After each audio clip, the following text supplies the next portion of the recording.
I would even begin with this evaluation, that we owe the military and their families a policy worthy of their sacrifices.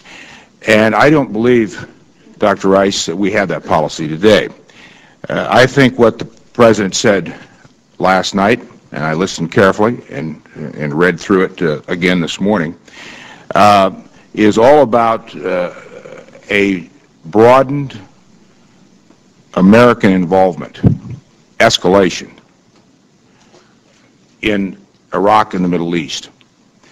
I do not agree with that escalation, and I would further note that when you say, as you have here this morning, that we need to address and help the Iraqis and pay attention to the fact that Iraqis are being killed, Madam Secretary, Iraqis are killing Iraqis. We are in a civil war. This is sectarian violence out of control, Iraqi on Iraqi. Worse, it is intersectarian violence, Shia killing Shia. To ask our young men and women to sacrifice their lives, to be put in the middle of a civil war, is wrong. It's, first of all, in my opinion, morally wrong. It's tactically, strategically, militarily wrong. We will not win a war of attrition in the Middle East. And I further note that you talk about skepticism and pessimism of the American people, and some in Congress. That is not some kind of a subjective analysis. That is because, Madam Secretary, we've been there almost 4 years. And there's a reason for that skepticism and pessimism. And that is based on the facts on the ground, the reality of the dynamics. And so I have been one, as you know, who have believed that the appropriate focus is not to escalate, but to try to find a broader incorporation of a framework. And it will have to be certainly regional, as many of us have been saying for a long time. That should not be new to anyone.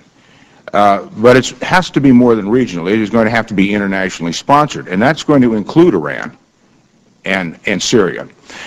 When you were engaging Chairman Biden on this issue, on the specific question of will our troops go into Iran or Syria in pursuit, based on what the President said last night, you cannot sit here today, not because you're dishonest or you don't understand, but no one in our government can sit here today and tell Americans that we won't engage the Iranians and the Syrians cross-border.